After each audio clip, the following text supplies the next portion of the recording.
Umar didatangi oleh 2 orang. Nabi sudah wafat. Satu orang bertanya, "Wahai Khalifah Umar bin Khattab, apakah ada taubat? Saya sudah membunuh banyak orang. Apakah saya bisa bertobat kepada Allah?" Kata Umar, "Kada ada taubat ikang." Berdiamai laki-laki ini boleh. Kada sampai dibunuh bang Sayyidina Umar. Boleh. Datang lagi seorang laki-laki kepada Sayyidina Umar, "Wahai Sayyidina Umar, saya ini telah membunuh banyak orang. Apakah pintu taubat ada bagi saya?" Kata Sayyidina Umar, "Ada pintu taubat." Pertanyaan yang sama, jawaban yang berbeda. Kenapa jawaban itu berbeda? Sayyidina Umar faqih pada masa itu, mengerti hukum. Yang satu, yang pertama datang kepada, "Wahai Sayyidina Umar, saya telah membunuh, apakah saya ada taubat?" Ini belum membunuh sebenarnya.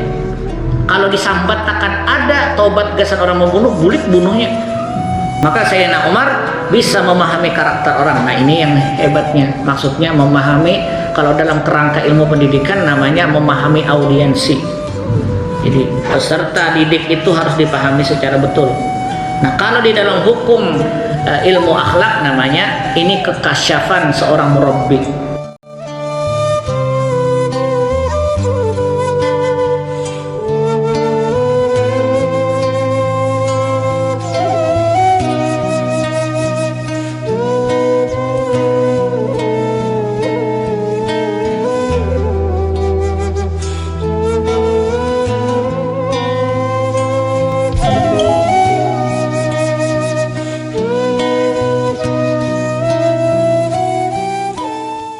Bismillahirrahmanirrahim. Alhamdulillahi rabbil alamin wa bihi nasta'in ala umurid dunya waddin. Salatan wa salaman daimaini mutalazimaini ala nabiyyina al-amin wa ala alihi wa sahbihi ajma'in, wa ba'du. Subhanaka la ilma lana illa ma 'allamtana innaka antal alimul hakim. Wa tub 'alaina innaka antat tawwabur rahim. Wa la hawla wa la quwwata illa billahil 'aliyyil 'azim. فقال مؤلف رحمه الله تعالى عن أبي سعيد الخدري أن النبي صلى الله عليه وسلم قال: كان في من كان قبلكم رجل قتل 99 نفسا فسأل عن أعلام أهل الأرض فدل على راهب فأتاه فقال إنه قتل 99 نفسا فهل من التوبة؟ فقال لا، فقتله فكمل به 100. ثم سأل عن أعلام أهل الأرض فدل على رجل عالم فقال إنه قتل 100 نفس فهل له من توبة؟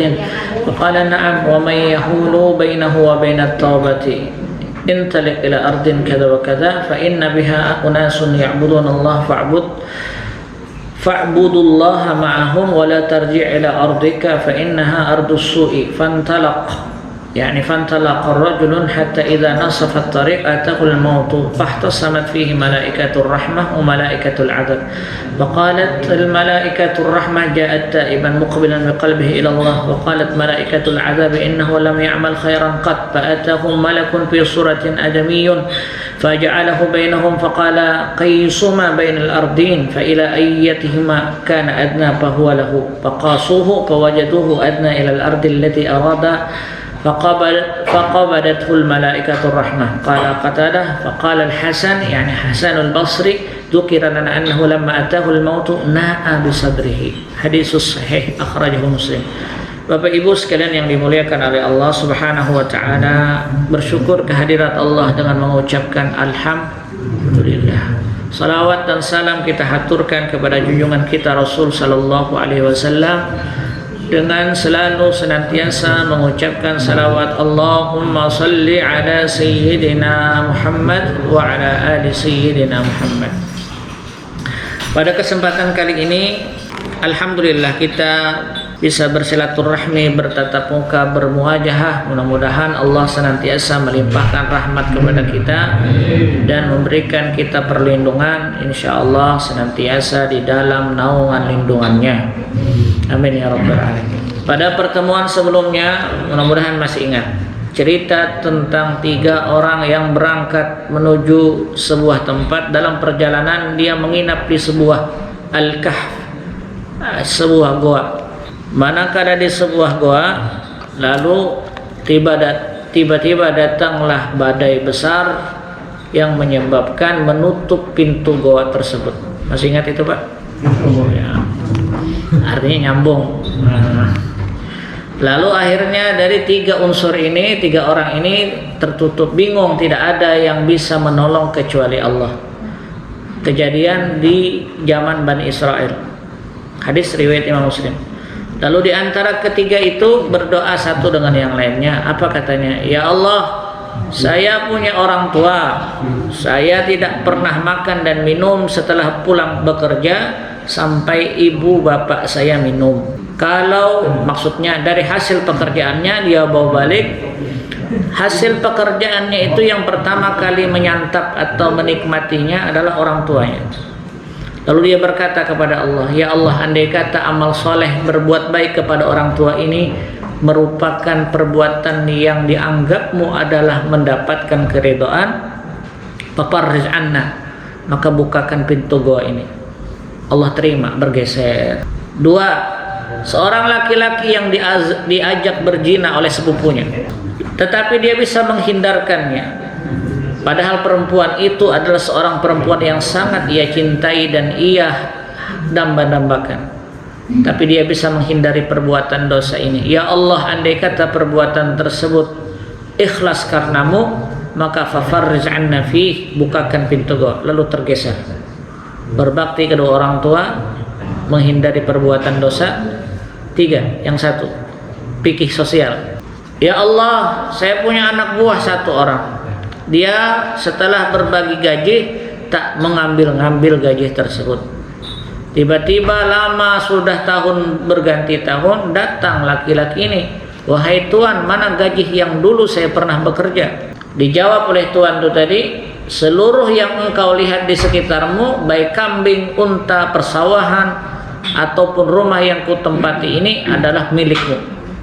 Kata si laki-laki tadi, jangan bercanda ah, kan gaji saya sedikit.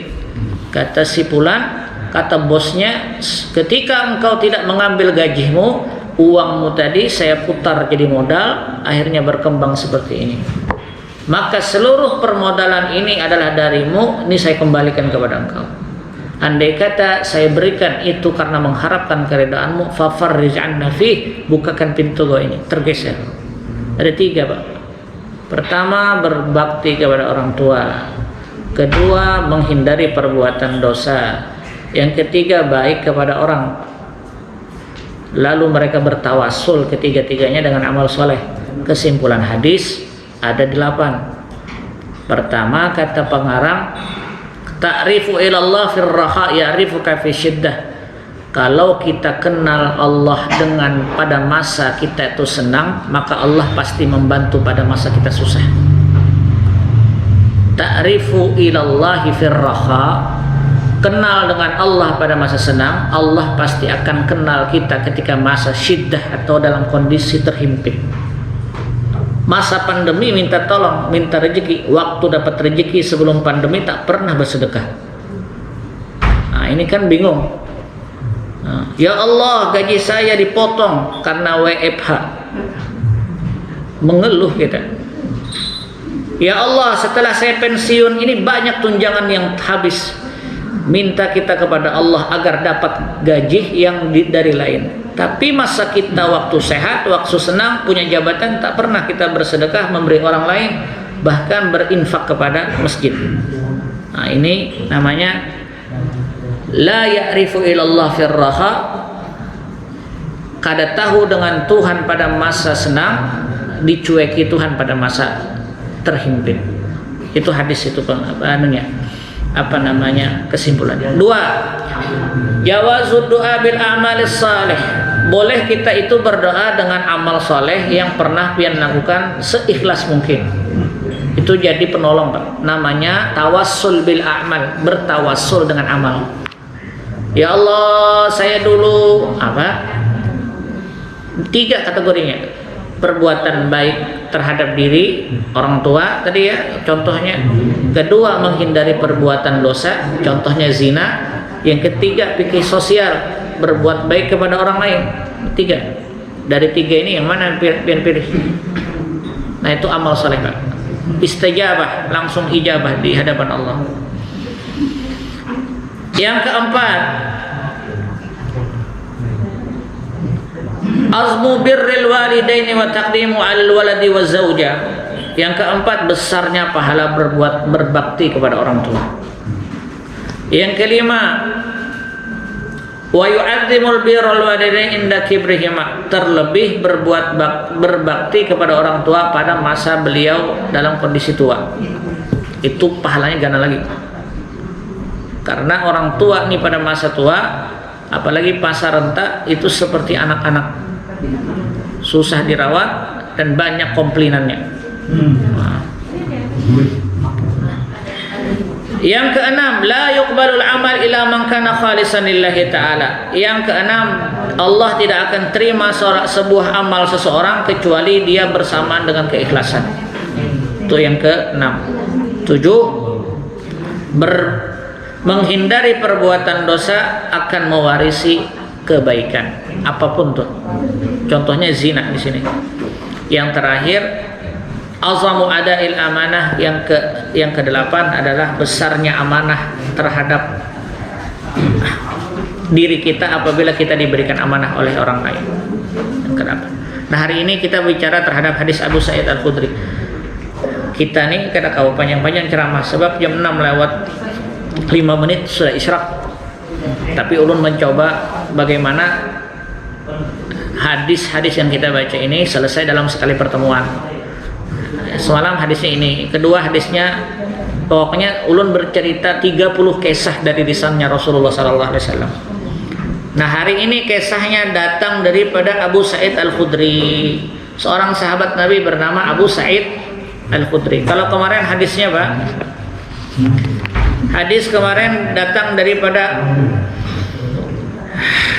hadis beliau daripada Abdullah bin Umar. Abdullah anak daripada Sayyidina Umar. Sayyidina Umar tuh punya anak namanya Abdullah. Dia bersama Nabi semenjak pada umur 7 tahun. Dia hafal hadis kurang lebih 2630 hadis. 2600. Jadi banyak hadis yang beliau hafal. Kalau kita nih berapa hadis, Pak? Ya, mudah-mudahan Allah pelihara. Nah, kita hari ini hadisnya Abu Sa'id Al-Khudri. Abu Sa'id Al-Khudri ini termasuk daripada sahabat yang dari golongan Al-Khudrah. Al-Khudrah itu satu kabilah daripada anak suku yang ada di kota Madinah. Jadi kalau di Mekah tuh Quraisy, dari Quraisy tuh turunannya banyak, ada kurang lebih 11 kabilah namanya. Nah, sudah pernah juga menceritakan di 11 kabilah. Nah, kalau di Madinah nih ada kabilah-kabilah yang besar, di antaranya Khadrah.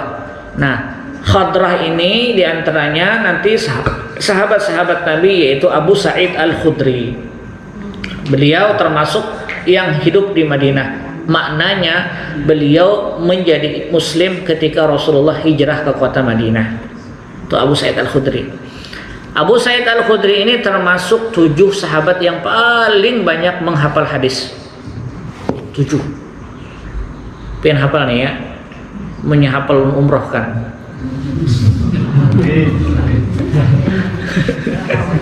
Minum dulu.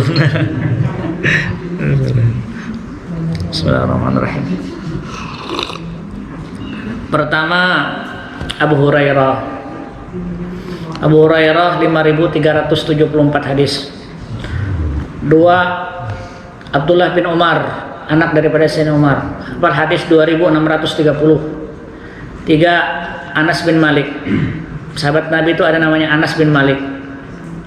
Nanti Anas nih punya anak namanya Malik bin Anas.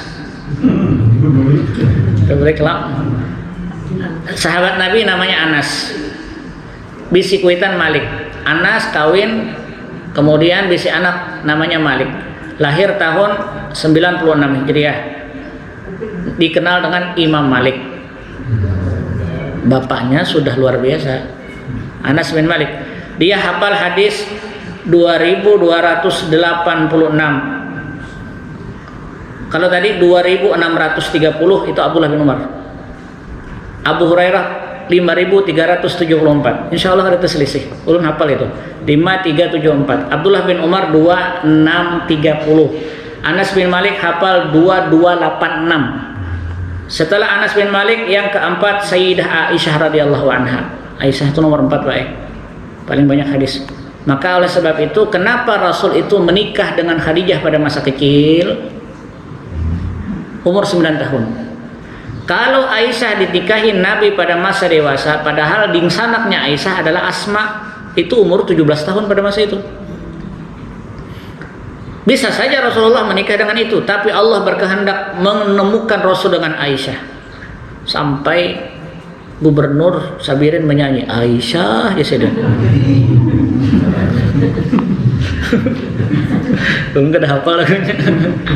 Nah, Sayyidah Aisyah itu dididik Nabi dari awal, dari mulai pada masa kecil beliau sampai haid, sampai dewasa. Maka hadis-hadis itu bujur-bujur Nabi mendidik supaya apa? Setelah Rasulullah wafat, beliau menyampaikan hadis tentang perempuan itu kepada yang lain.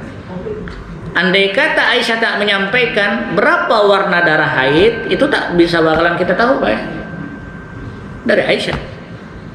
Kalau Aisyah hafal hadis 2210. Yang mana kena? Coba perlihat. Yang kelima namanya atau Aisyah ya.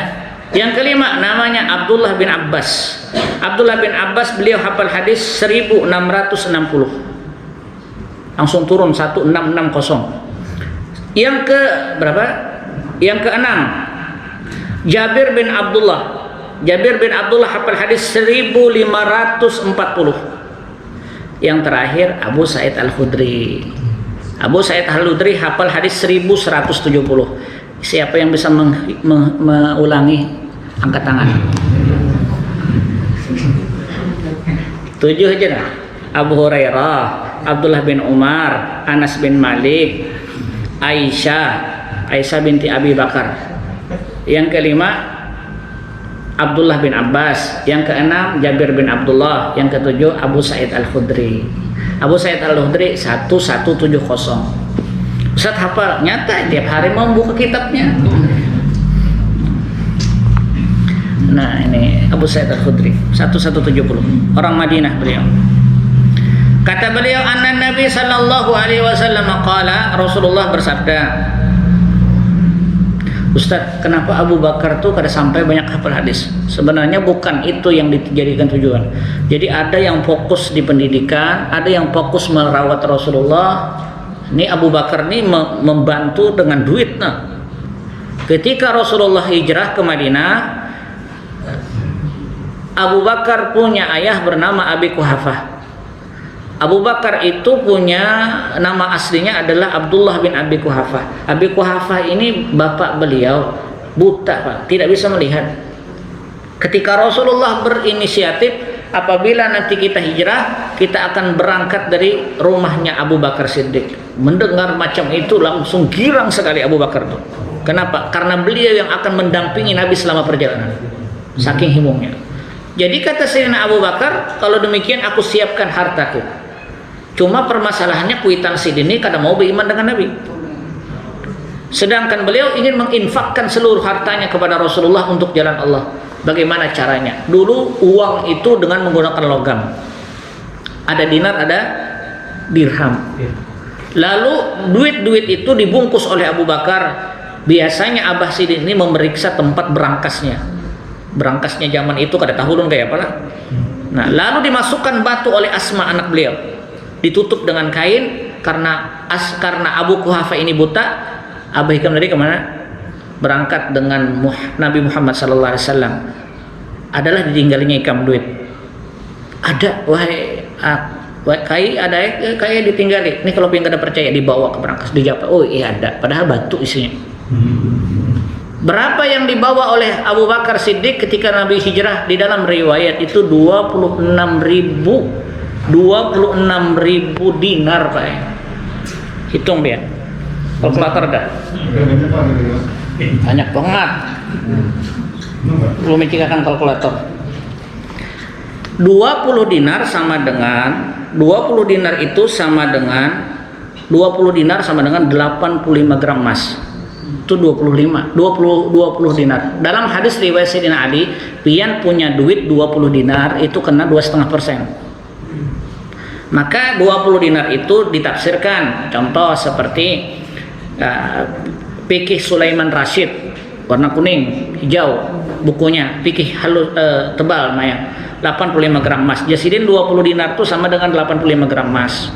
Fikih yang lain ada mengatakan 90, ada yang mengatakan 95. Jadi kalau pengen hati-hati ambil yang paling ringan, 85 gram emas. Jangan mencari yang banyak. 95 aja berarti kada sampai seorang aja gramnya. Ambil 85. Nah, sedangkan yang dibawa Abu Bakar 26.000. 26.000 kita bagi 20 aja dulu, Pak. 1.300. 1.300 kali 85 gram emas ya, Pak. Per 20 itu 85 gram emas. Kali 85. 110.000 ya kan? 110.500 gram emas kali berapa emas ini? 1 juta apalah. Ya Allah, gelarang berarti 110 miliar persiapan untuk hijrah dibawa oleh Rasul membina umat di Madinah. Kalau kita hanya bernafkah, berinfak, bersedekah 10 juta, ditawarkan Abu Bakar. Tidak ada apa-apanya, miliaran Abu Bakar itu. Nah, itu cerita Abu Bakar. Sehingga ketika beliau berbicara tentang masalah hadis, beliau lebih kada banyak fokus di situ. Sedangkan yang 7 sahabat tadi, beliau tuh ada yang menulis langsung, ada yang menghafal, sehingga apabila ditanya, Nabi pernah melakukan ini? Pernah. Hafal. Khadijah radhiyallahu anha itu berapa hafal hadis? Cuma 1. Yang diriwayatkan oleh beliau diantaranya adalah Allahumma antas salam. Nah, itu dari Sayyidah Khadijah. Ada ulun bisi kitab itu di antara sahabat-sahabat yang hafal hadis. Ini hadis yang sedikit tapi luar biasa pengorbanannya dengan Rasulullah. Nah, lalu diceritakan oleh Abu Sa'id Al-Khudri radhiyallahu anhu wa arda, Nabi pernah bercerita, kana fi man kana qablakum rajulun qatala tis'ata wa tis'ina nafsan. Masyhur hadis ini. Seorang laki-laki pernah membunuh, wa kana fi man kana qablakum, seorang laki-laki yang sebelum kalian, maksudnya di kalangan Bani Israel pada masa dulu. Ada seorang laki-laki qatala tis'ata wa tis'ina nafsan. Dia sudah membunuh 99 orang. Wah, ini kelas kakap ini. Kalah John Coy. 99 dibunuhnya sudah. Lalu orang ini hendak tobat. Nah, ini yang bahayanya. Kalau sudah berbuat dosa hendak tobat, apabila mata kita memandang seseorang itu dengan perbuatannya yang dulu, sedangkan dia sudah tobat, bahaya pintu. Bahayanya apa? Kalau dia sudah jatuh di mata Allah rahmatnya, orang yang dicintai Allah, dikasihi Allah, dia mau tobat, kita bersuuzon dengannya, sangka buruk, dosanya ganal tuh Pak. Dia hendak tobat nih. Fasa'ala an a'lami ahlil ardi. Lalu dia bertanya dengan orang-orang, tunjukkan saya di mana seorang yang paling mengetahui di permukaan bumi ini. Maksudnya mana orang yang pintar. Padalla ala rahibin. Pegang kata-katanya ya. Padalla ala rahibin. Lalu orang-orang menunjukkan ke seorang yang bergelar rahib. Di sini diterjemahkan, disyarahkan rahib di sini al-abid, orang yang ahli ibadah. Jadi ulun tunjukkan biar ada tuan guru ahli ibadah sedih. Fa'atahu, lalu dia datang. Faqala innahu qatala tis'ata wa tis'ina nafsan. Ketika dia datang, ada ajudannya, tentu ada yang tukang bawa. Tuan guru, si Fulan bin Fulan ini telah membunuh kurang lebih 99 orang. Fahallahu min taubatin. Apakah dia memiliki kasih diterima oleh Allah taubatnya? Ini ahli ibadah yang menilai. Faqala la. Ujar ahli ibadah tadi kata kawan 99. Faqatalahu, karena tidak dijawab tidak oleh tuan guru itu tadi yang ahli ibadah, rupanya kada sesuai dengan kehendak hati. Nah, ini kada tahu. Faqatalahu, bunuh sidin pula. Rahib tadi.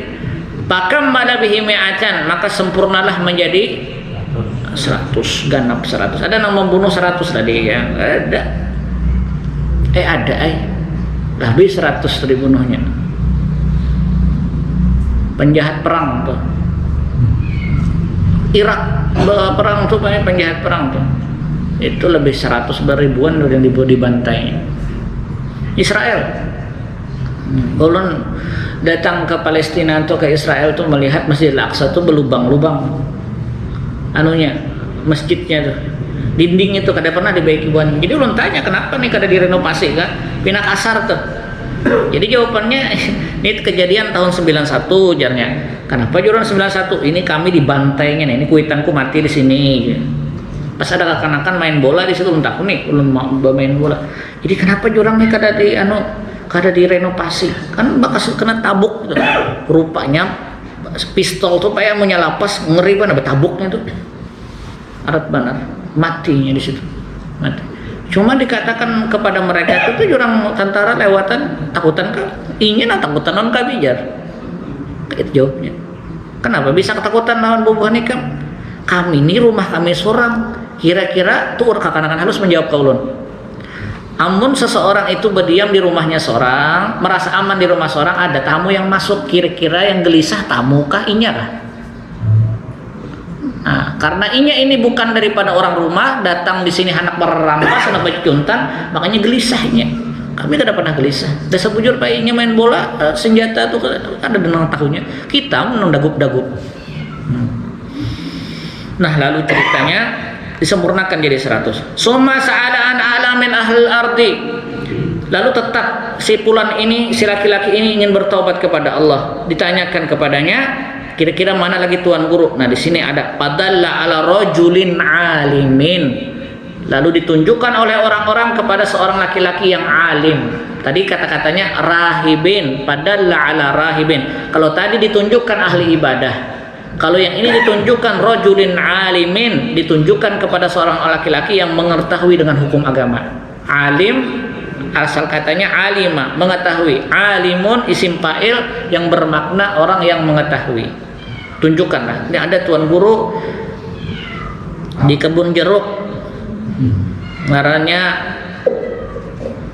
Ustadz Salahuddin, datang di situ. Ada seorang laki-laki yang alim di situ. Datanglah laki-laki ini. Faqala innahu qatala mi'ata nafsin.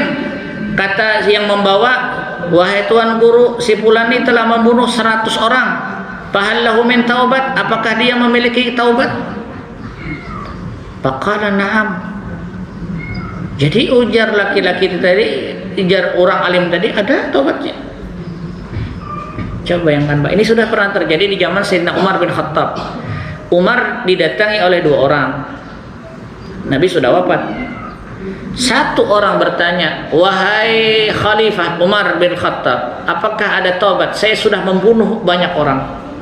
Apakah saya bisa bertobat kepada Allah? Kata Umar, kada ada taubat ikam. Berdiamai laki-laki ini boleh. Kada sampai dibunuh bang Sayyidina Umar. Boleh. Datang lagi seorang laki-laki kepada Sayyidina Umar, wahai Sayyidina Umar, saya ini telah membunuh banyak orang. Apakah pintu taubat ada bagi saya? Kata Sayyidina Umar, ada pintu taubat. Pertanyaan yang sama, jawaban yang berbeda.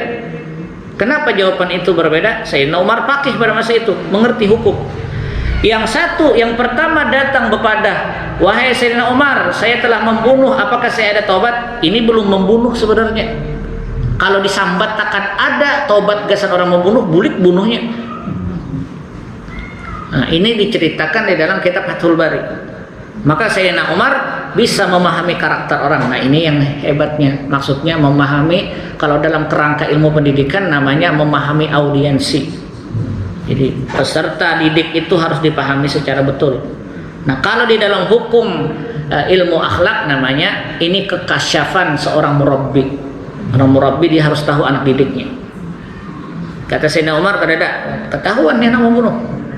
Sedangkan yang satu datang kepada Sayyidina Umar, apakah ada taubat bagi orang membunuh? Dijawab Sayyidina Umar, ada. Karena ini betul-betul dulu pernah dia membunuh dan ingin taubat betul-betul kepada Allah. Maka dijawab oleh Sayyidina Umar, ada. Nah, sama nih contohnya, satu orang ahli ibadah yang menjawab ahli ibadah karena dia menilai ibadahnya. Ini kalau disambat ada, aku beribadah sudah beberapa tahun, berpuluh tahun, ingin dipadakan ada taubat masuk surga, rugi aku. hitung-hitungan. Ibadah kada kau hitung-hitungan. Maka oleh sebab itu di dalam sifat 20 Allah maha sempurna daripada segala kekurangan. Allah maha sempurna daripada sifat kesempurnaan, dan Allah suci daripada sifat kekurangan. Allah tidak berhajat dengan amal kita, dengan ibadah kita. Sekalipun kita tidak pernah beramal kepada Allah, tetap Allah mulia semulia-mulianya. Kan kayak itu, Pak. Jadi kan kau hitung-hitungan. Aku nih sudah banyak beramal, kira dari umur sekian, oh pasti surga seorang nih. Kada bisa. Maka di dalam hidup menurut Imam Al-Ghazali lebih banyak khaufnya, derajat yang menakutkan, tapi ketika hendak wafat maka lebih banyak rojanya, harapannya. Nah ini satu bergandeng dengan yang lainnya. Nah sudah. Lalu laki-laki ini dikatakan padahal ala rajulin alim, ditunjukkan, wahai seorang tuan guru, apakah ada taubat bagi orang yang ini? Dikatakan ada. Faqala na'am. Wa may yahulu bainahu wa bainat taubah. Bagaimana engkau bisa menjelaskan antara dia dengan taubatnya? Jadi bagaimana cara taubatnya? Intalik ila ardin. Ujar tuan guru tadi, ikam tulak saja ke sebuah tempat. Intalik ila ardin kada wa kada. Tempatnya yang macam ini. Fa inna biha unasun, di dalamnya ada sekelompok orang. Ya budun Allah, di situ lingkungannya bagus. Kalau ikam hendak bertobat, ganti lingkungannya ini, berpindah, jangan tinggal di sini lagi, tinggal di tempat ini. Di situ ada orang, sekelompok orang beribadah kepada Allah. Pak budullah ma'ahum, ikutlah serta beribadah dengan mereka. Ini dalil Pak. Kalau kita berzikir sendiri belum mendapatkan kelezatan zikir, boleh kita berzikir ramai-ramai. Kalau berwirid sorangan belum tentu hafal, boleh kita berwirid ramai-ramai. Itu dalilnya. Kalau membaca Al-Quran sendiri belum tentu kita betul tajwid dan memahami maknanya, baca ramai-ramai boleh. Maka di sini dikatakan fa'budullaha ma'ahum. Kalau engkau sudah datang ke tempat mereka, ikutlah ibadah bersama mereka. Nah ini membentuk lingkungan yang baik. Ulun ke Bandung itu ke tempatnya Agim. Ulun lihat ada namanya program emas, Pak. Program emas itu bagi yang pensiunan, ditatar selama 40 hari. Baik kedisiplinannya, ibadahnya, hatinya, semua. Jadi diinapkan di situ, tiap pagi bangun ada olahraganya sampai macam-macam. Jadi umur emas kalau dipadahkan. Yang banyak mengikuti orang yang puntung begawi sudah pensiunan. Jadi supaya pikir nih bagus. 3 hari ulun melihat 4 situ, karena tahan ulun bulik. Karena sudah tertukar tiket bulik. Luar biasa. Coba kenapa yang datang di situ di Darut Tauhid. Sandal itu masuk masjidnya karena ulun patuh di sini memacul sandal, tak gelemparan aja masuk ke situ. Bulik melihat ulun sandal bersusun sudah. Sedangkan orang sudah terbiasa ketika dia melepaskan sandal kaki kiri. Nabi itu kan kalau memacul sandal batis kiri, diandak bersusun semua. Kada ada parkiran yang apa-apa, bersusun. Mereka sendiri yang menyusun. Ulun aja yang supan akhirnya. Karena seorang bebarang landak bersusun. Disiplin itu diajarkan luar biasa. Sampai meletakkan ini apa kalau dalam bahasa kanak-kanaknya lab skill. Coba bayangkan tuh. Kalau pian ada rezeki berangkat ke situ, rasanya biayanya kada ganal itu. Penataran, ditatar tuh, ditarbiyah istilahnya. Nah, ini bahasanya wa'budullaha ma'ahum, maka engkau ibadahlah bersama mereka. Wala tarji ila ardika, jangan kau kembali ke tanah atau ke tempatmu semula. Fa innaha ardasu, karena tempatmu itu adalah tanah yang buruk, maksudnya lingkungan yang tidak baik. Jadi lingkungan bisa membentuk sebuah karakter. Menyuruh anak sembahyang tapi nak umah kada pernah sembahyang. Itu pernah ditanya, kenapa ikam kada sembahyang nak? Abah mau ulunnya ada sembahyangnya ya. Pian hendak memarahi anak-anak kecil ketika dia masuk masjid dan musola ribut, sedangkan orang tuanya tak pernah ikut serta memarahi, cueknya. Maka ada yang disebut dengan, kalau disebut pahala multi level, pahala bergandeng pahala dapat terus, ada juga dosa yang bergandeng. Kapan dosa itu bergandeng? Satu, seorang orang tua yang tak pernah menasihati kepada anaknya, maka disebut oleh Nabi Muhammad dengan istilah dayyus. Dia tak pernah cemburu anaknya berbuat dosa, tak pernah ditegur oleh orang tuanya dengan dosanya tersebut. Maka ketika orang tua itu tak menegur dengan anaknya, orang itu tidak akan mencium bau surga, sekalipun masafah atau jauhnya jarak surga ketika kita sebelum masuk sudah tercium dari jauh. Nah, itu dosa yang multi bergandeng. Nah, sudah. Fantalaka hatta idza nasafa tarik, tulaklah si Fulan bin Fulan ini. Kalau kayak itu jadi tulak aku, ditulaklah, berhijrah nih. Nah, ini istilah hijrah tuh enggak, ini apa ini namanya nih? Fantalaka, pergilah orang ini tadi menuju ke sebuah tempat, ke sebuah lingkungan yang di sana banyak orang yang beribadah kepada Allah. Hatta idza nasafat tariq, sampai di pertengahan jalan. Rupanya kira-kira nih mati bekajut lah ini nih. Sampai di pertengahan jalan, atahu malakal maut, datanglah malaikat maut, lalu dicabut oleh malaikat maut pada masa itu, meninggal dunia. Jadi haratan di tengah jalan mati sih dia. Jika dibawa ke rumah sakit bisa corona nih. Minta maaf, mati bekajutan masalahnya. Fa'atahul mautu, mati di tengah jalan, belum sampai lagi. Lalu tiba-tiba turunlah malaikat. Fahtasamat fihi malaikatur rahmah wa malaikatul adab. Dua malaikat yang saling bermutakhasimah, saling berdebat. Ujar malaikat rahmat, ini jatahku nih. Ujar malaikat siksa, ada nih jatahku. Jadi dua orang malaikat saling berseteru karena merebutkan posisinya. Ini menunjukkan bahwa ketika kita mati, dua malaikatnya akan hadir nih.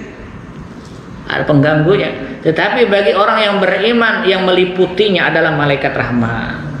Maka sebab itu ditalkinkan. Apa yang bisa menyebabkan datangnya malaikat rahmat? Biqiraati surat Yasin. Lihat di dalam tafsir surah Yasin. Di antaranya adalah dengan dibacakan surah Yasin. Dibacakan Yasin. Maka itu dalil kita apabila ketika datang, nanti ada khusus masalah kematian yang ditulis oleh Syekh Yasin Al-Fadani dengan judul Is'aful Muslimin, kitabnya itu. Baik meninggal hari, menuju hari, 40 hari, itu ada argumentasinya di situ.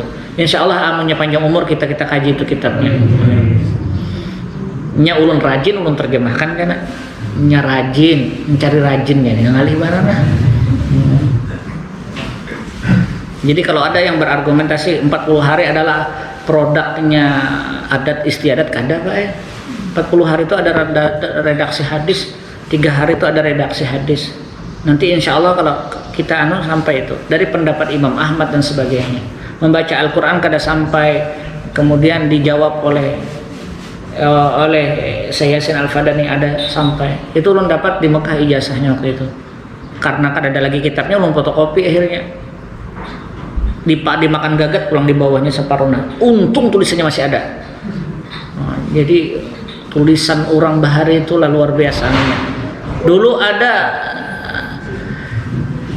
Syekh Nafis itu punya kitab berencong, nah, sampai gitu. Ulun kada tahu riwayatnya macam mana karena ulun kada pernah melihat. Nah, jadi tulisan orang Bahari luar biasa adanya. Nah, sudah. Lalu malaikat rahmat dan malaikat azab ini berseteru. Kata maqalat malaikatur rahmah, malaikat rahmah atau malaikat kasih sayang yang meliputkan rahmat Allah datang. Ja'ata iban, katanya berkata kepada malaikat yang satu, laki-laki ini meninggal dalam kondisi taubat. Muqabilan biqalbihi, dia betul-betul menghadap dengan Allah dengan hatinya yang tulus. Wa qalat malaikatul adab innahu lam ya'mal khairan qat. Ujar malaikat siksa, mana ada amalnya? Sebuting-buting nggak ada, kita hitung cari amalnya. Malaikat rahmat berkata, inya sudah tobat. Malaikat siksa mengata, amalnya kada pernah ada. Jadi ini jatahku, ujar malaikat siksa. Ujar malaikat rahmat, ini jatahku, nya tobat sudah. Nah, sudah. Fa'atahum malakul yakun fi suratin adamiyun, lalu datanglah seorang malaikat yang menyerupai manusia. Nah, ini bahasa hadis itu harus dicerna baik-baik. Kenapa yang memberikan penengah nanti manusia, bukan malaikat juga? Sekalipun malaikat jenisnya, tapi berwujud manusia. Berarti manusia ini, Pak apabila nanti dia berbuat dosa, lebih bejat daripada binatang ternak. Kalau dia berbuat kebaikan, lebih mulia daripada malaikat. Itu posisinya. Posisi manusia itu kayak itu. Nah, kalau binatang ternak, kenapa dicontohkan dalam Al-Quran binatang ternak? Karena binatang ternak itu masih bermanfaat. Inya makan, minum, kawa disembelih. Kada dicontohkan binatang melata kayak buaya tuh.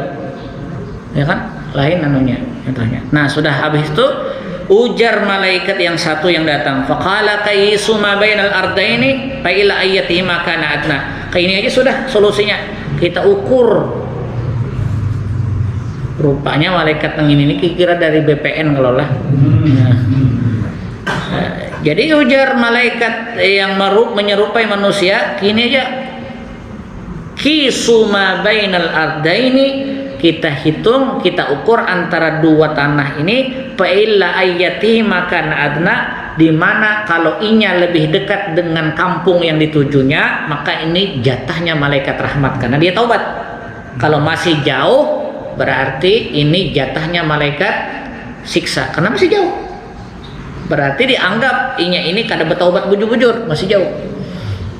Lalu disepakati bahwa lahu faqasuhu fawajadahu, lalu ya dihitunglah faqasuhu, dihitung, dikias, dihitung, diukur. Fawajaduhu, lalu tiba-tiba didapati adna ilal ardi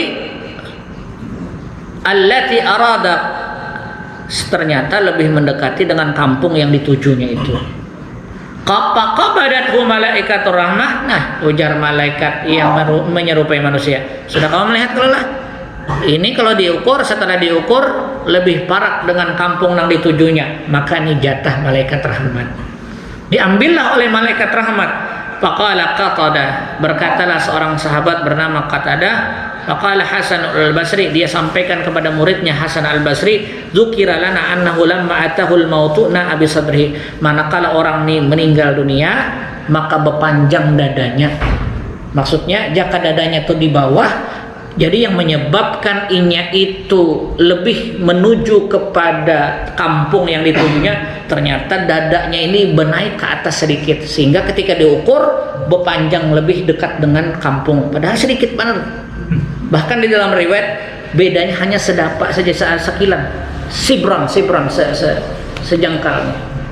Jadi jika ini hilang, maka lebih banyak malaikat azab yang mendapatkan, tapi dipanjangkan oleh Allah dadanya. Nah, dipanjangkan. Na'a sadruhu, na'a dalam bahasa Arab dipanjangkan, sadruhu dadanya, lalu tertarik ke atas.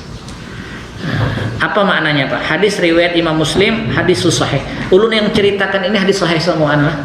Lalu dikatakan, pertama faidahnya di sini, mahma azumatiz dzunubul abdi fa inna babit taubat maftuh. Satu yang pertama adalah ketika orang datang kepada Allah dengan beribu-ribu dosa, dengan banyaknya dosa, Allah tetap menerima dengan taubatnya. Lalu apa maknanya kalau orang berbuat syirik tidak ada pintu taubat? Itu ancaman awal. Tapi kan ada, innallaha la yaghfiru ay yushraka bihi wa yaghfiru ma duna dzalika liman yasha. Jangan pian kira bahwa syirik kada diampuni, perbuatan selain syirik kada diampuni. Ujungnya tuh baca, innallaha la yaghfiru ay yushraka bih. Allah tidak mengampuni perbuatan syirik. Wa yaghfiru ma duna dzalika, dan mengampuni dosa selain itu. Tapi liman yasha, bagi Allah yang kehendaki aja. Ujar Allah kehendak juga. Sebaliknya, kata Imam Al-Qurtubi, sebenarnya perbuatan syirik itu bukan juga tidak diampuni, tapi kalau orang datang dengan tobat mukbilan biqalbihi, dia datang menghadap Allah dengan keikhlasan, maka sekalipun syirik Allah akan tetap terima tobatnya. Karena lima yasya kata-kata di belakangnya. Maka hati-hati ketika membaca Al-Quran. Tetapi tetap dalam ilmu hadis dikatakan di antara dosa besar adalah perbuatan syirik. Nah, ini yang pertama. Yang kedua, al-ya'su min rahmatillah yazidu sahibu dzambi tughyanan. Jawaban seorang rahib atau ahli ibadah pada pertama kali membuat orang putus asa. Maknanya kalau ada orang yang datang kepada kita memang terlihat bahwa itu adalah orang-orang yang benar-benar ingin taubat, jangan diberikan putus asa. Kalau pian jawab sesuai dengan kehendak, nah itu saklek tadi. Maka ini cara berdakwah tuh macam itu. Coba Wali Songo tuh bijaksananya dalam menyikapi adat istiadat. Kalau hantam berat, mana sampai di kita? Bid'ah, haram, masuk neraka, mana ada? Berdiri masjidnya gini goyang buhannya. Ini yang kedua. Jadi pandainya orang untuk memelihara rahmat Allah supaya orang tidak putus asa. Yang ketiga, alal mustabti ayyaktaral ulama rabbaniyin li fatiyahum. Yang ketiga adalah pandai juga kita harus mencari guru yang bisa berfatwa sesuai dengan tarbiyah atau keadaannya seperti seorang mursyid. Nah kita ini wajib bisi guru Pak. Sepandai-pandai orang berceramah, sepandai-pandai orang mengajar, tetap ada guru di atasnya. Karena wajib itu harus kita berikan, kita tuntut kepada orang-orang yang seperti ini. Yang keempat, ala ta'ibit tarkal akhlaqis su hatta la ya'udu ila dzambihi. Yang keempat ini tata cara riyadhah atau latihan. Kalau kita mengarahkan seseorang itu untuk tobat, maka jangan sekali-kali dibawa dia ke pemikiran inya semula.